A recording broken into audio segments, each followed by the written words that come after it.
Time to do some holiday shopping. uncommongoods.com/rain.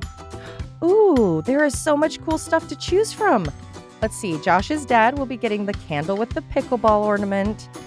Oh, my nephew definitely needs this wearable dinosaur fossil costume. My niece would love this headband making kit. Ooh, this class about how to build a bat house looks like something Josh would dig. Oh, and Emily is definitely getting this T-Rex mug. You know, since I've done all this hard work, I think I've earned the horror movie buff gift set. I don't love shopping, but I do love shopping small. That's why I love uncommongoods.com. Once you've found gifts for those you love, like candles, jewelry, artwork, cookbooks, you can treat yourself to something unique, unusual, and affordable. Making treating yourself and others even better, for every purchase made, $1 is donated to a charity of your choice. To date, Uncommon Goods has donated nearly $3 million to charity. This holiday season, choose to shop small, shop unique, with the environment and giving back as top priority. To get 15% off your next gift, go to uncommongoods.com/rain. That's uncommongoods.com/rain for 15% off. Do not miss out on this limited time offer. Uncommon Goods. We're all out of the ordinary.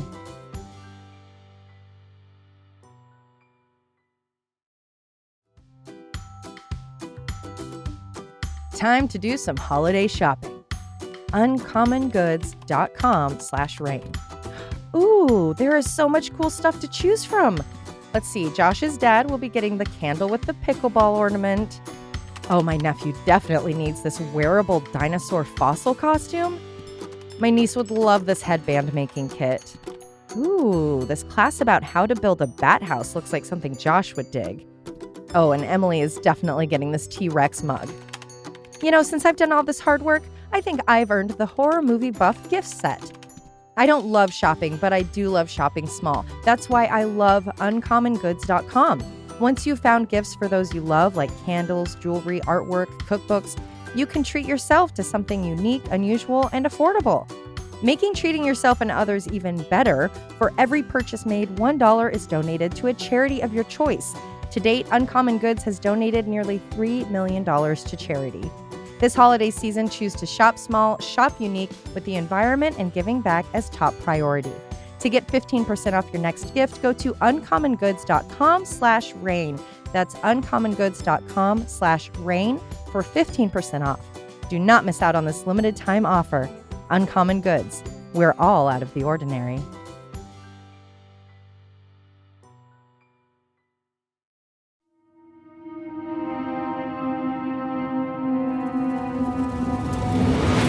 This is Murder in the Rain, where each week Emily Rowney, Alicia Holland, and Josh McCullough tell true crime stories of the Pacific Northwest. Murder in the Rain contains graphic content. Listener discretion is advised.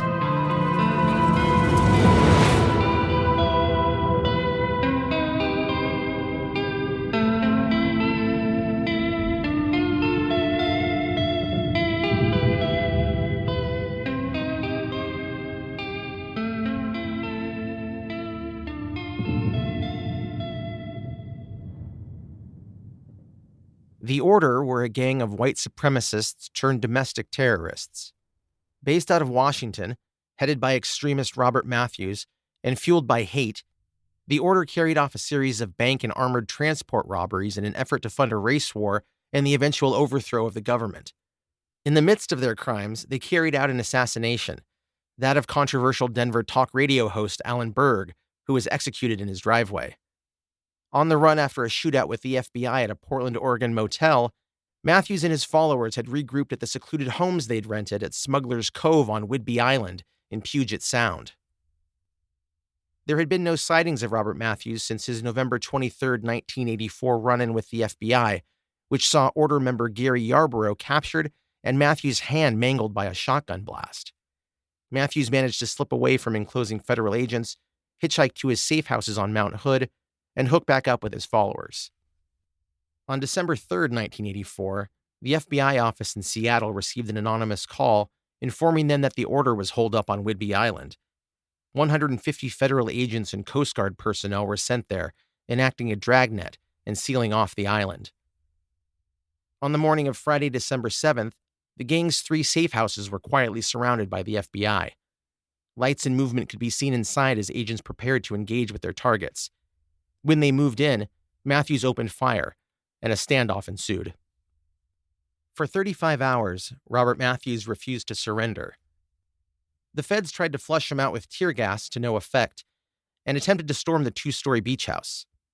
His response to the footsteps above him was to shoot at the FBI SWAT team through the roof with an automatic weapon. Changing tactics to keep their people safe, agents attempted to talk with Mathews, but negotiations stalled out by 6:30 p.m. on Saturday evening. All non-lethal tactics had failed, so the FBI opened fire, pouring thousands of rounds into the house. They also launched 3 M79 starburst flares. The goal of these, besides illuminating the inside of the building, was to have the flare catch the house on fire and force Mathews out.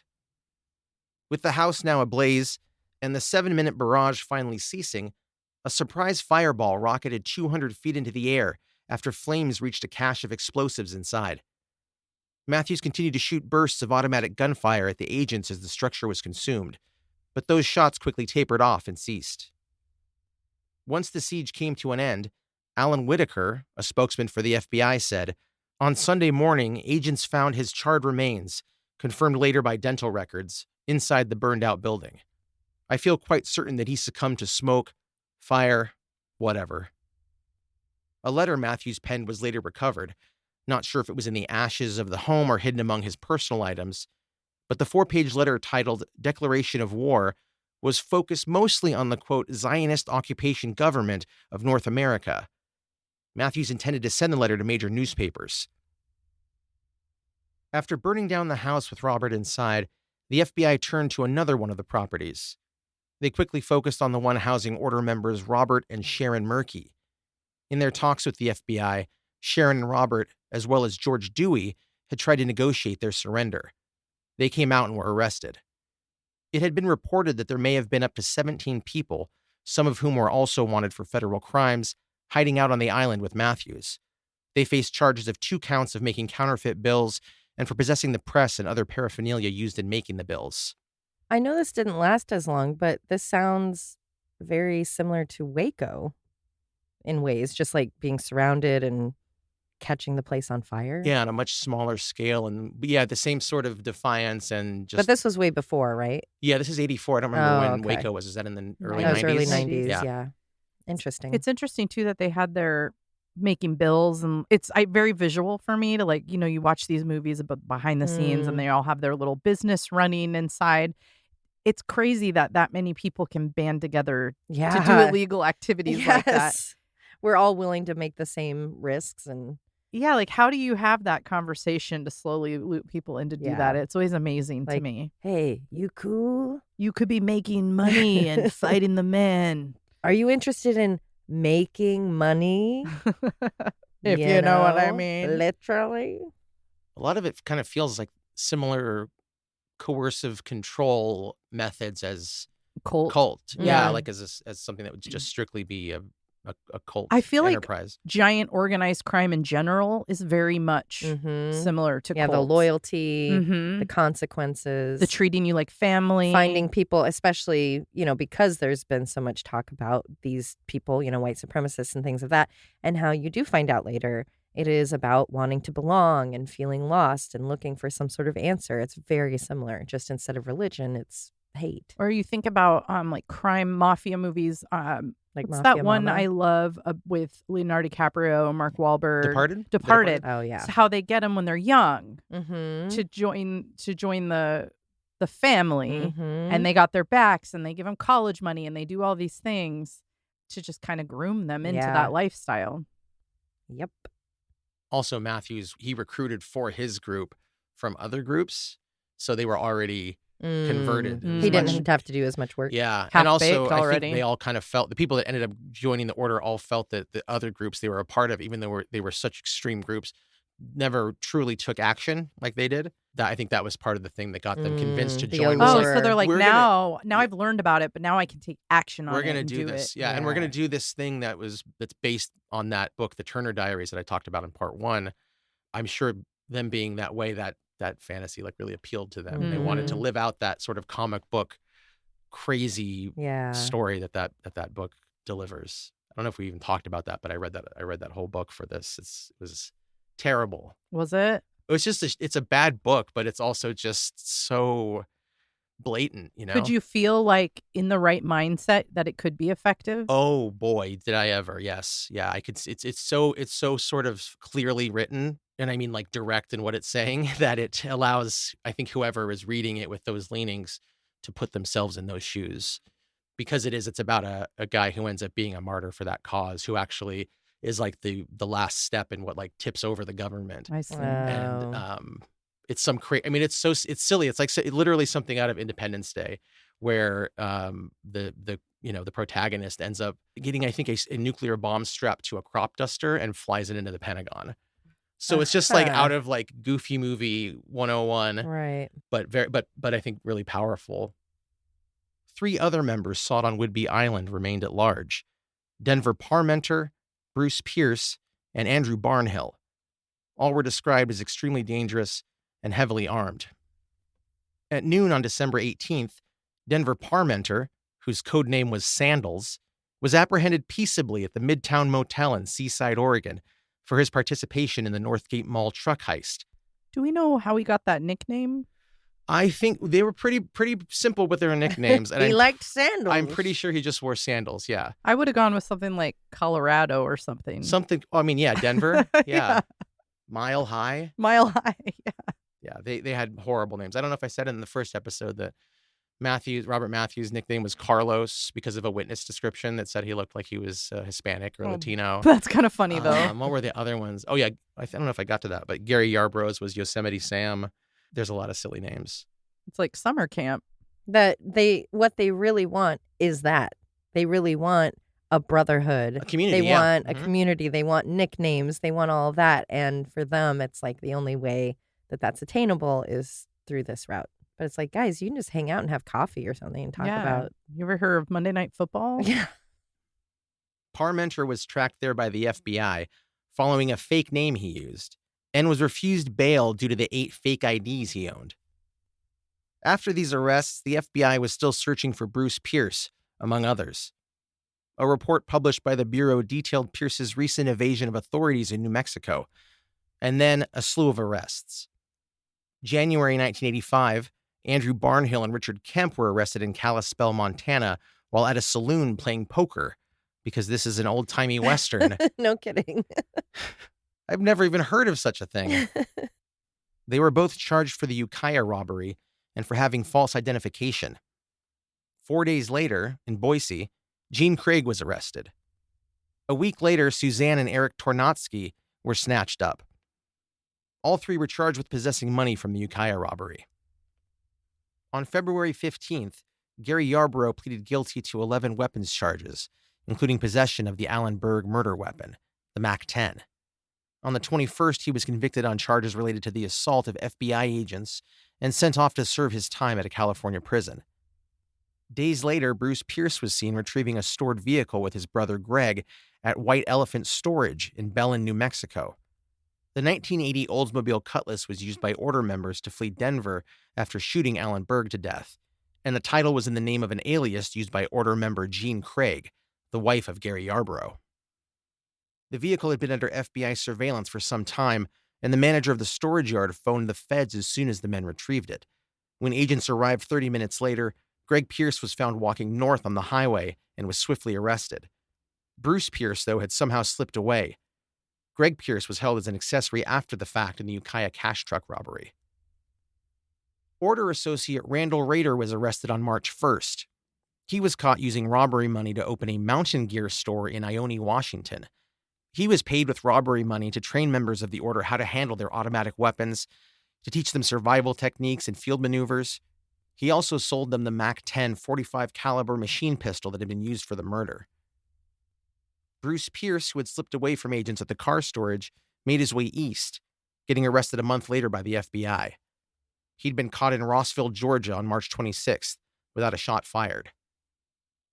March 29th, 1985, David Lane was arrested at a shopping center parking lot in Winston-Salem, North Carolina, on federal counterfeiting charges. His capture was sudden. Witnesses said a beige van halted near Lane's truck. As it stopped, 5 agents piled out carrying rifles and shotguns. Lane was pulled from the vehicle and slammed against the truck. One agent held a shotgun to his head. A knife and a .45 pistol were found under David's driver's seat. Lane was transferred to custody in Boise to face charges for the Ukiah truck robbery. Quote, Robert Mathews' death had destroyed an essential link to Berg's murder. Mathews had spoken widely about the murder, but for the others, there were no witnesses, no confessions, and no real evidence. Fearing the lack of evidence, prosecutors opted to try the men under the Racketeer-Influenced and Corrupt Organizations Statute, RICO, which was intended to prosecute organized crime. 23 members of the order were indicted by a federal grand jury on April 15, 1985. Topical. Yes, everything old is new again. Yeah. Been learning a lot about RICO charges. And I was going to say, oh, that's familiar. Rico. On April 16, 1985, the headline on the front page of the St. Louis Dispatch read, Trooper is slain. Neo-Nazi is sought. The night before, Trooper Jimmy Linegar of the Missouri Highway Patrol and a fellow trooper stopped a van at a checkpoint just outside Branson. Something happened during the stop and the driver opened fire on the men, wounding 35-year-old Trooper Alan Hines with shots to the neck, upper arm, and hip. He would survive. Trooper Linegar was shot 4 times in his right side.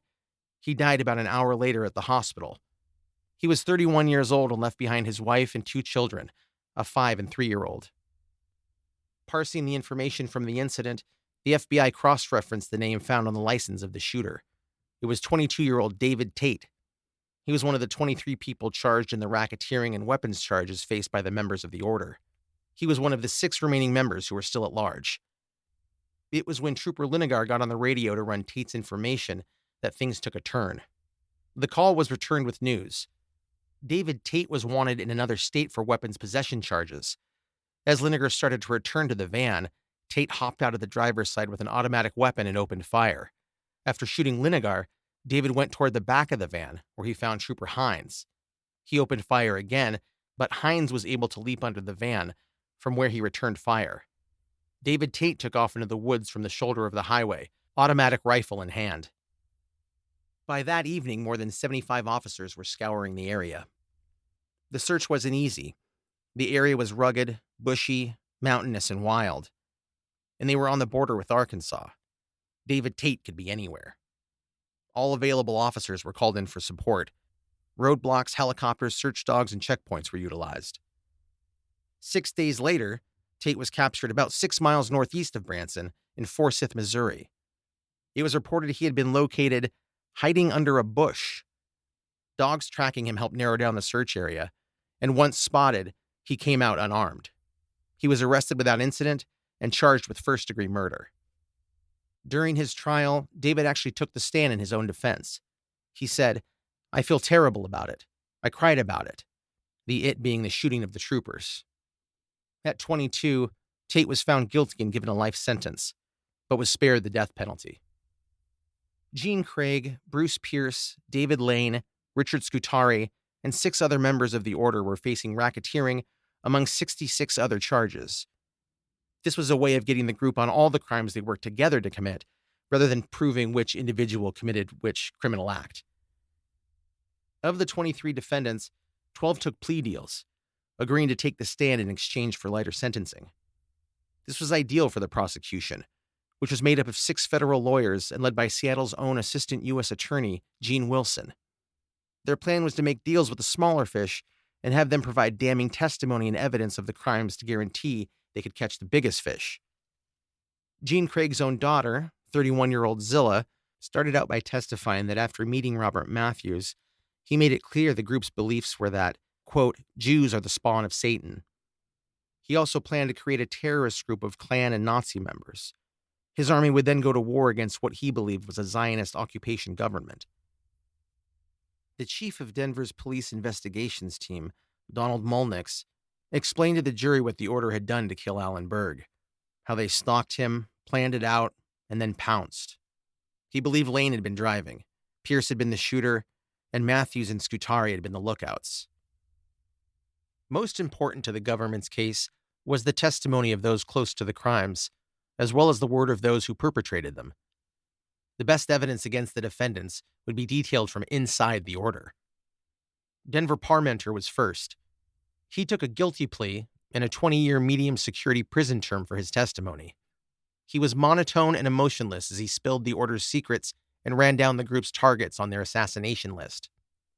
The most prominent on the list were heads of television networks, Henry Kissinger, David Rockefeller, Morris Dees, a founder of the Southern Poverty Law Center, Federal District Judge William Wayne Justice, and the famous TV producer and creator Norman Lear. Parmenter said the gang's plan, if the group was split up or destroyed, was to immediately kill those on the list. He also denounced Aryan nations in his statements, calling their tenets a false doctrine, and said on the record he was at peace with himself for the first time in his life. Kind of an interesting self-destruct button there that, oh, if something happens and we get split up, you guys have to go start killing these big names. You know what I mean? It's like not the plan in that moment. So it kind of sets the other guys up like, uh-oh, so-and-so got caught. You better go take care of Norman Lear. As though Robert Mathews was not okay being the only one to die for this cause. Mm-hmm. He wanted them to go as well. Yeah. He also detailed his role in the July 1984 robbery of the armored truck in Ukiah, California, and took partial responsibility for the murders.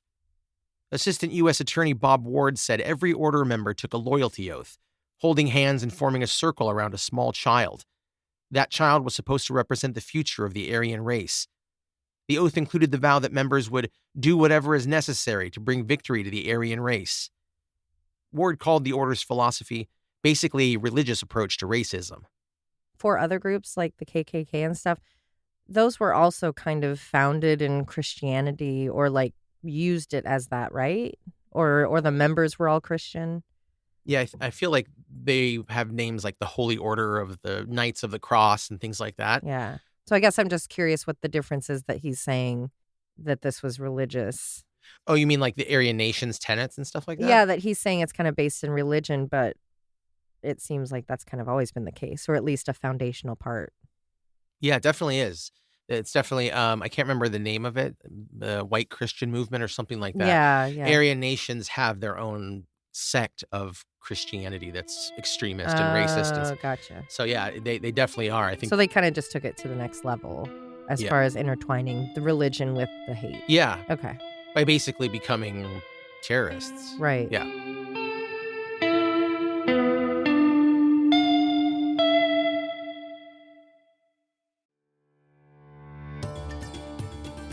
The holiday season is known for two things: merriment and stress. Get the kids covered for their days off of school. Get them to their holiday parties or performances. Get presents for your loved ones. Get the decorations up. Pick up groceries, traffic, dinners, work, life. It can be a lot. A natural option for relieving stress, anxiety, restlessness, and other sleep-related symptoms is CBD. Yet not all CBDs are equal or work the same. Because of testing, quality, and efficiency, my new go-to CBD is Next Evo. I've used a lot of different brands and forms of CBD, and nothing has tasted as good, worked as well, or had such a positive effect on my stress and anxiety than Next Evo. If my day starts with feelings of anxiousness or stress, I enjoy 3 Next Evo gelatin-free stress complex gummies. Soon after, I feel like a weight has been lifted. I'm not impaired in any way, it's just that little voice of anxiety has chilled out. Next Evo tests their products, unlike so many other CBD brands, so you'll actually get an accurate dose. My favorite part about Next Evo, besides how well it works and how good I feel, is the variety of options. Need help in the sleep department? Try their Sleep Support Complex. Need something while on the go? Use one of the tiny CBD powder packs that fit discreetly in your purse or pocket and are perfect for those times when you need a little relief in your day. I took one just last week once I realized I was going to be stuck in traffic. It made the ride home much less stressful. Sleep better and calm your stress. Upgrade to better natural solutions from Next Evo Naturals. Go to nextevo.com and use the promo code RAIN for 25% off. That is 25% off at nextevo.com using the promo code RAIN. Next Evo. Join the evolution.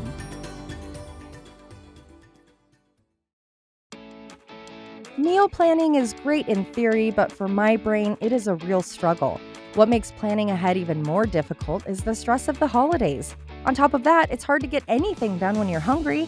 That's why we love America's #1 ready-to-eat meal delivery service, Factor. Imagine all of the fresh food and nutritional benefits you want from a meal delivery service, but in ready-to-heat and eat, never frozen meals. When you or your family members start to get hangry, deciding what to eat, prepping it all out, cooking it, and finally getting around to eating can take forever. And then you have to clean up, but not with Factor. Factor meals are not your run-of-the-mill packaged meals. You can choose from Factor's weekly menu via your preferences of keto, vegetarian, chef's choice, protein plus, and more. Factor covers every meal, so you could start your day with some gingerbread seasoned pancakes, have a peanut Buddha bowl for lunch, and wrap up the day with a stuffed pepper casserole. They even offer gourmet plus options like leeks, truffles, and broccolini. So if you're looking for all of the convenience of a food delivery service without the inconvenience of cooking, look no further than Factor.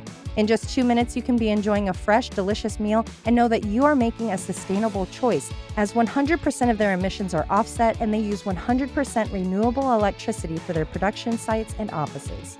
Head to factormeals.com/rain50 and use the code RAIN50 to get 50% off. That's code RAIN50 at factormeals.com/rain50 to get 50% off. Factor, healthy eating made easy.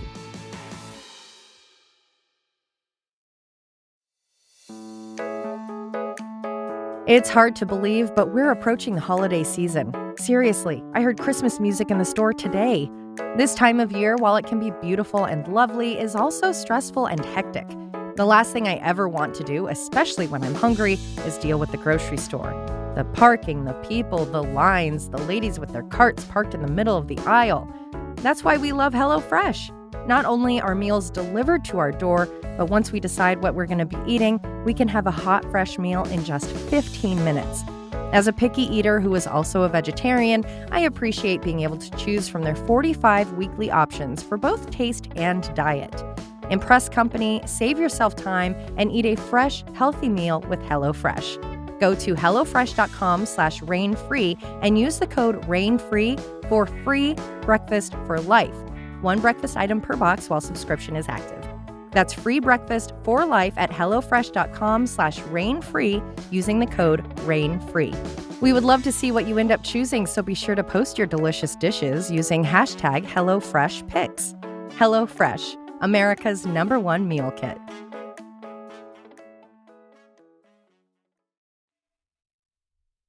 Ward also said the order was found to have visited graveyards to steal the names of the dead for fake IDs. When Alan Berg's 60 Minutes appearance was viewed by the jurors, several of them couldn't help but laugh at the man's mad energy and humor.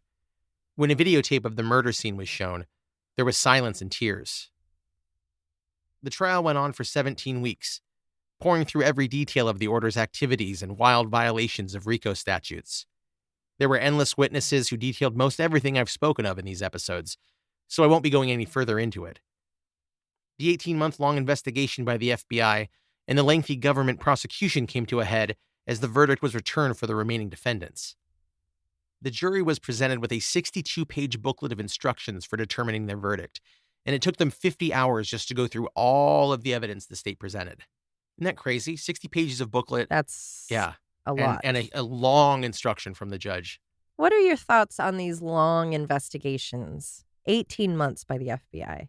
I always get a little, this is why I'm asking. I always get a little torn because on one hand I go, what has happened in those 18 months that could have been stopped? But also you need the investigation so you can go to court and give 60 pages of info and 50 hours of evidence. So yeah, they want it to be airtight. But yeah, sometimes it feels like they're sort of padding out the job. They're making it last, or maybe they, maybe they do that so that they can say it took us a year and a half to put this whole thing together. That's how bad they are. Yeah. Because if you say, 2 weeks ago we arrested all of them and now they're going to go on trial, it's like, there maybe isn't much to this case. Or how much do we think they're going to do? Mm-hmm. So if we stand back a little bit longer, try to catch them in a bigger thing. Oh, yeah, to just fully bury them? Yeah. So I'm always kind of intrigued by that, of the pros and cons, I guess, of that kind of investigation. and at the time there were so many of them that were still fugitives, kind of right.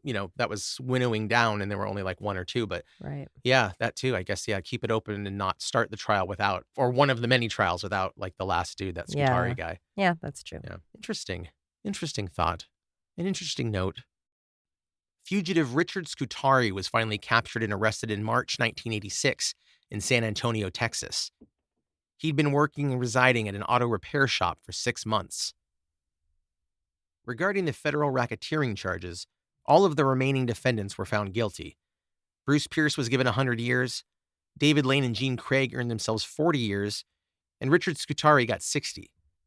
These sentences were just for the racketeering charges in Seattle. They were still awaiting charges for Alan's murder. Robert and Sharon Murky, who were the last two original members of the order to be sentenced, earned a heap of prison time. Robert, for his hand in the robberies, murders, fraud, counterfeiting, and other charges, received 30 years. Sharon, for the same, got 25. These were the longest sentences for order members who took plea deals. As part of the deal, Robert Murky apologized, saying, "This is a good time to express my sincere regrets for the offenses I committed." He was sorry for being drawn toward and motivated by patterns and attitudes that bordered on fanatic insanity. Those are impressive sentences for plea deals. Oh, the lengths of them? Yeah, they were huge. I feel like so often we have cases and it's like, well, the other guy who killed that woman, he took a plea deal, so he got 2.5 years. And these guys got like 20 and 30 and testified against their people. That's hardcore. I think that's what it is that there was sort of like all of that testimony just crisscrossed over itself and made this like airtight case. And everyone obviously was involved in like a lot of different things. Yeah, and I don't know if I said it awesome earlier, but Gene Craig's daughter, Zilla, who was a part of all of this, was Robert Mathews' girlfriend or spouse in some manner. So it was all connected. Robert Mathews sent his mother-in-law to Denver to surveil Alan Berg. Yeah. And I think that's why she got such a lengthy sentence as well, as because she did all of that pre-planning. The what do they call that? Well, the pre-planning. Yeah, premeditation. The meditation, yes, the premeditation. After learning they would most likely die in prison, Bruce Pierce, David Lane, and Richard Scutari were still facing sedition indictments in Arkansas. The charges implied the men, along with other members of other groups, were planning to commit sedition via a financial revolution, leading to a white nation in the Pacific Northwest. Before that trial could begin, the trial of those responsible for the murder of Alan Berg would take place. This trial and those involved were so volatile that U.S. Marshals guarded the Denver federal courthouse to protect everyone, just during jury selection. And I read, too, that there were machine guns hidden throughout the courtroom in case a riot broke out. Whoa, like for officers to grab? Yeah. Ooh. Yeah. This had become a federal case when Denver's DA felt he didn't have enough evidence to nail the group, especially since their leader was dead. Everything about the case was circumstantial. They would also have needed to hold 3 separate trials, which would have cost Colorado $6 million then, or about $16 million today. For a while, the murder case was basically dropped. Then the U.S. Attorney's Office stepped in.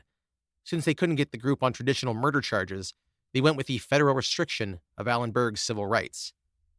The prosecution educated the jury about the order, that the militant group, inspired by the Turner Diaries, had robbed, counterfeited, and killed, all in an effort to kick off a neo-Nazi revolution. Even though he had since died in the standoff, Robert Mathews was named as the 5th party in the group that had carried out the murder of Alan Berg. After Robert Mathews was killed, it was believed Bruce Pierce became the new leader of the order.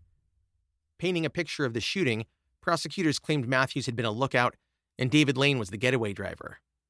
Richard Scutari was also a lookout, and Gene Craig was in charge of stalking Alan Berg for a few weeks before the shooting.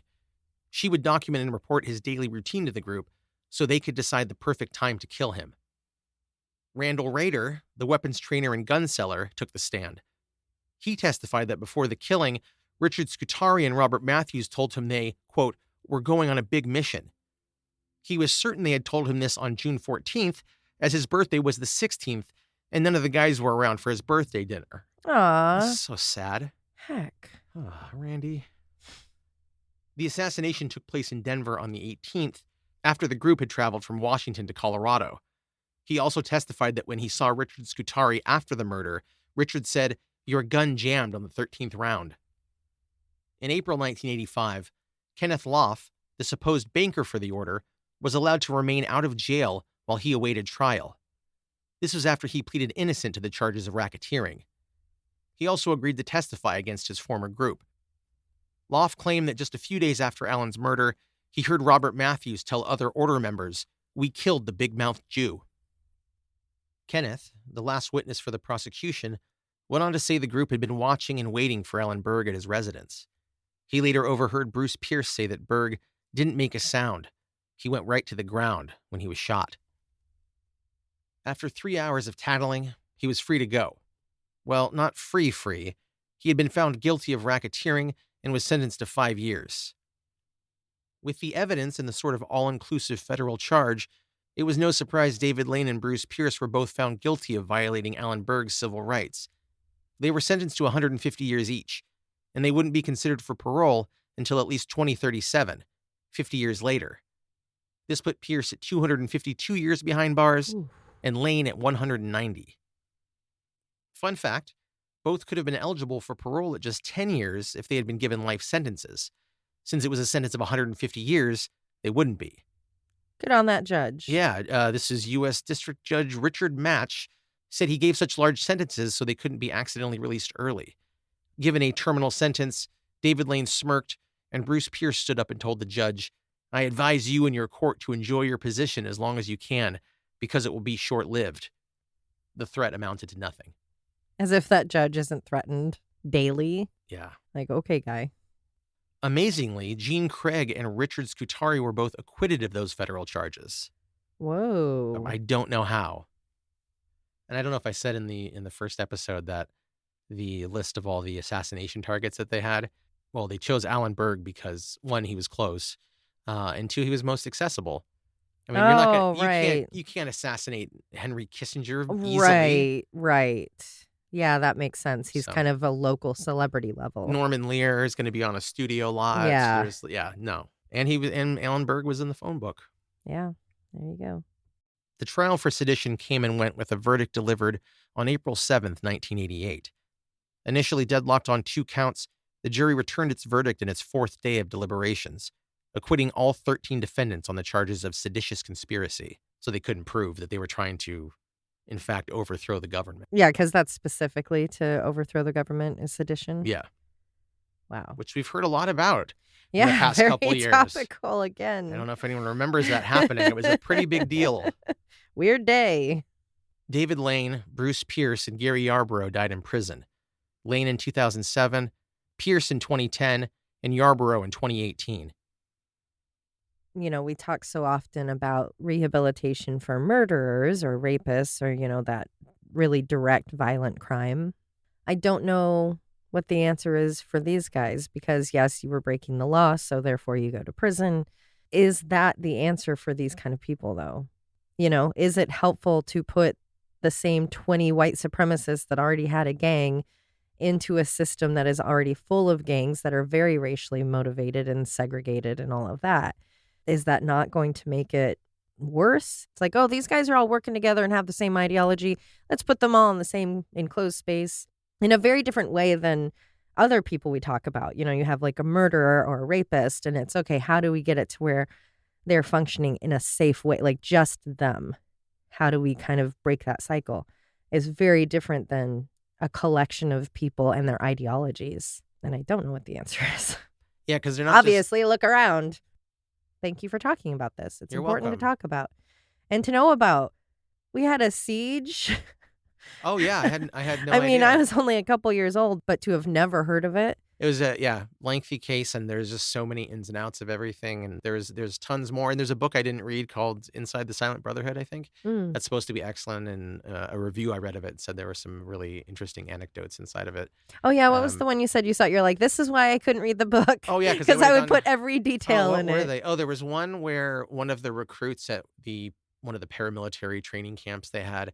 One of them was ate raw dog meat, which I don't know the circumstances of, but yuck. And then the second one was that at some point there was an incident where the FBI was surveilling the order at a motel, and the order were surveilling the FBI at the motel. They're like across from each other. So that's a really fun visual, binocular to binocular. Yeah. What blows my mind is that they were doing all this just through motorcycle books or magazines. Yeah, and they were able to create this massive structure of people. And nowadays you have it in your pocket and it's just reaching you. And the more you look at something like that, if you're like, well, I am a little curious why they hate those people, or sometimes I feel those things, Yeah, you could form a group like that over the weekend. Yeah. And it's crazy how many people feel comfortable saying that stuff out loud now. Like, oh, I'm part of this. Not just saying it, but putting like a digital stamp on it. Yeah. To say, like, for all time I said that on this day at this time. Mm-hmm. Yeah. It's scary. I don't like social media. It does scare me. What are we supposed to do with it? Yeah. Just so much. Merry Christmas. But Southern Poverty Law Center, they are great. My grandpa actually used to do training for them. Really? Yeah, way back in the day, he worked with them because he was a ranger in California or something, and then he became a sheriff somewhere. I'm sorry, a park ranger? Yeah, he was a park ranger. Well, talk to it's the holiday season. You're going to be seeing family that you maybe share different beliefs with. Talk to them about this stuff. That's the biggest thing, is having those uncomfortable conversations, because silence equals violence. If we're not speaking up, if we're not shutting down those things we hear, then they continue. So no better time than the holidays to say, well, you know what, Uncle Johnny? Actually, we shouldn't say that, because here's why. And here's how it's rooted in white supremacy. Yay. It'll make for a great time. Yeah, you can discuss it over a wishbone. Yeah. And whoever gets the bigger portion, their ideology is correct. That makes as much sense as anything else. And it'll settle it forever.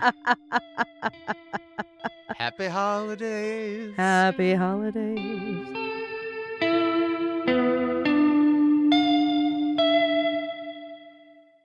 Were you out there so long your bush came back? No, I kept it neat and trimmed. Ah, crikey. You need to let me make my moves on him. Honestly. You're gonna saunter up to him, do like the Jamie Lee Curtis and True Lies dance.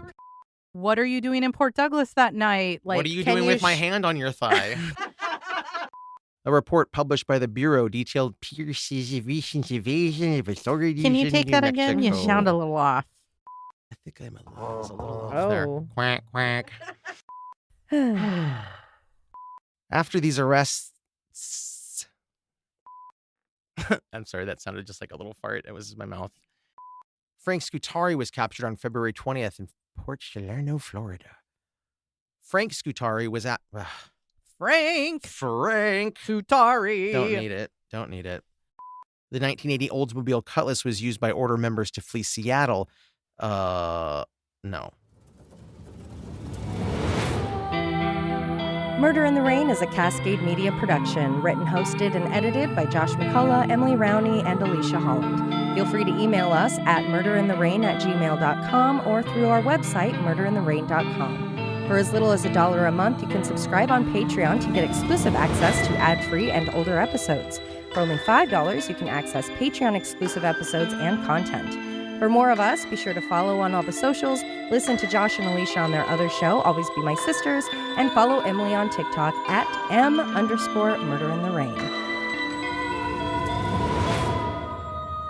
And suck my balls.